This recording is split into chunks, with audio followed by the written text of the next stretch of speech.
responsibility to share our position that a direct working relationship is better for the customer, the company, and the associate.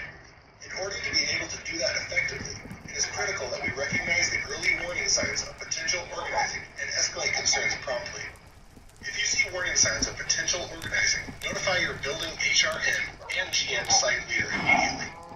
HRMs and GM site leaders should notify their assigned ER managers or ER principal immediately. The most obvious signs would include use of words associated with unions or union-led movements like living wage or steward, petitions or other concerted activity such as an associate purporting to speak on behalf of his or her coworkers when raising concerns, union graffiti, union t-shirts, hats, jackets, or other clothing, union flyers, and union visitors in or near the parking lot. Some signs are less obvious than finding the actual union flyer, but they can still indicate associate disengagement, which is itself a warning sign for potential organizing.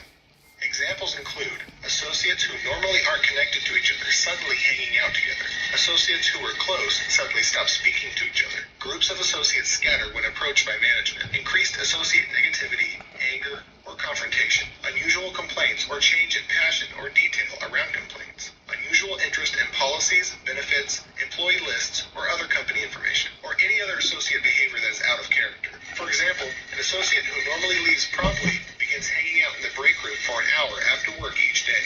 In order to recognize warning signs, it is critical that you know what an associate's normal behavior looks like. Often, it is the change in behavior that is the warning sign, more than the actual behavior itself.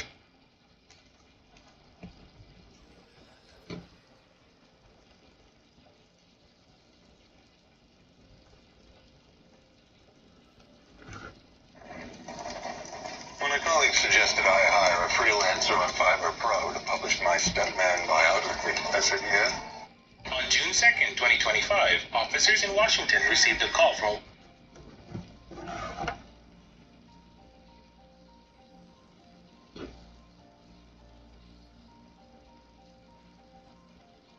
Welcome. We're excited to have you at this training. Hey, what's up guys? Welcome back to another 4chan Threads video, and today we're getting into some horrifying 4chan Threads. You guys loved the last one, so here I am making another one in local way. Today's stories and threads are so scary, like nothing short of horrifying. I have never been more scared / disturbed / horrified by any story or thread as much as I have by these ones in today's video. They are just so insane.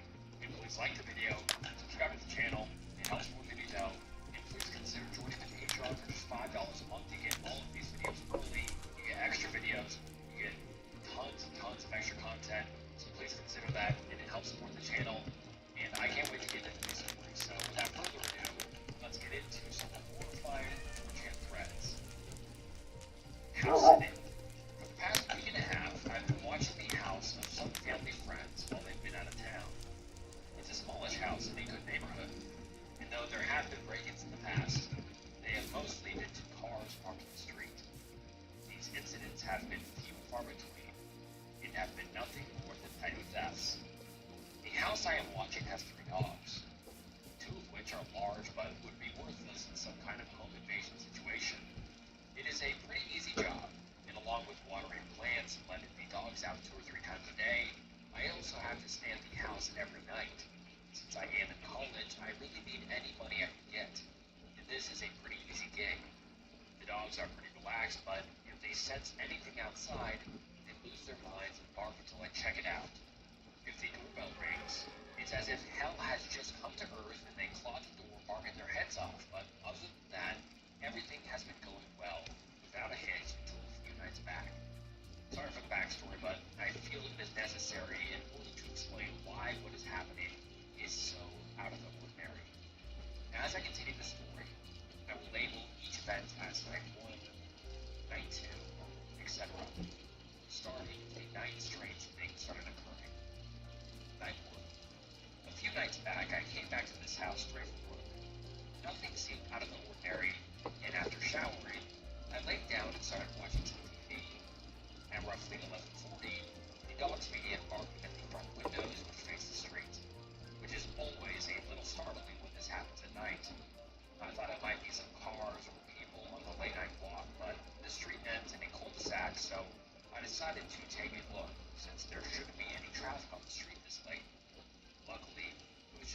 gossip lurking around, so I shut the blinds and lay back down.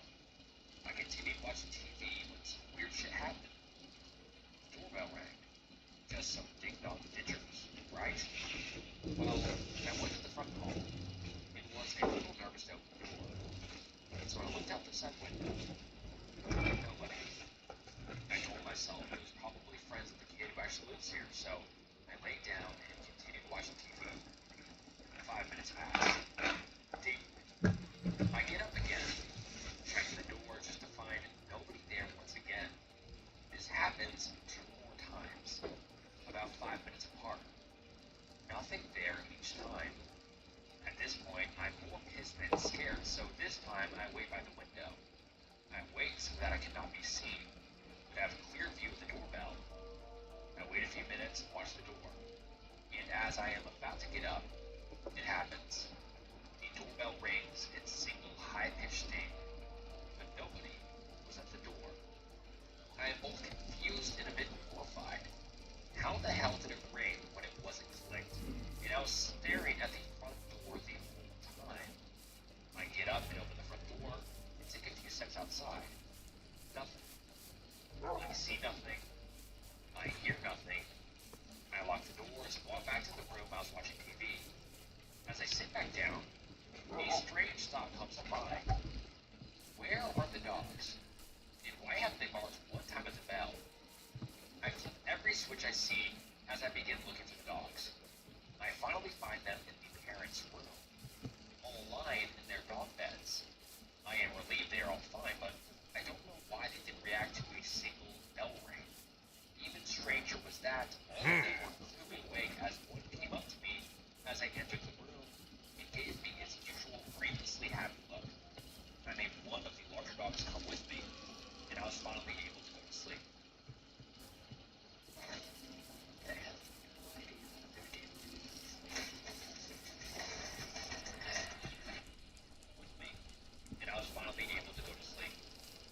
I woke up in the morning and let the dogs out along with my regular morning house duties. I went out the front door to go get the newspaper. They didn't cancel it for some reason. And when I came back to the door, I had looked at the doorbell. Nothing was wrong with it. And when I pressed it, it worked perfectly. But there was something different.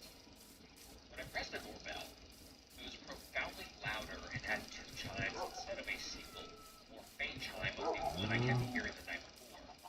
I tried pressing it in different ways, trying to recreate the same single chime I heard, but it just wouldn't happen. I gave up and decided to head out to work, and would just hope things would be different that night. Well, I got my wish. That night was different, but not the way I was hoping. Night 2. After work, I got back to the house and decided to watch some TV before bed, as I tend to most nights. I had almost forgotten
sat in place, unmoving. Come on, go out. But they just sat there, giving me their stupid, blank stares. I looked around from the back porch one last time, and went back inside. I locked the door, and lay back down. At some point, I finally fell asleep, still wondering where the bell was coming from, and who was messing with me. Little did I know, the worst was yet to come. Night 3. I didn't have to work the next day, so after I fed the dogs, I went back to my house and stayed there until about 9 that night. Up to this point, I still hadn't told anybody about the bell ringing at night. I just assumed that they would think I was overreacting. But this night changed everything. As I pulled into the driveway, I immediately noticed something different. The door to the back garage was slightly ajar, and it definitely wasn't that way when I left that morning. I have this pictured above, but I didn't even consider checking it until the next morning. The lawn care guy wasn't supposed to come for another 2 days, and even then, I doubted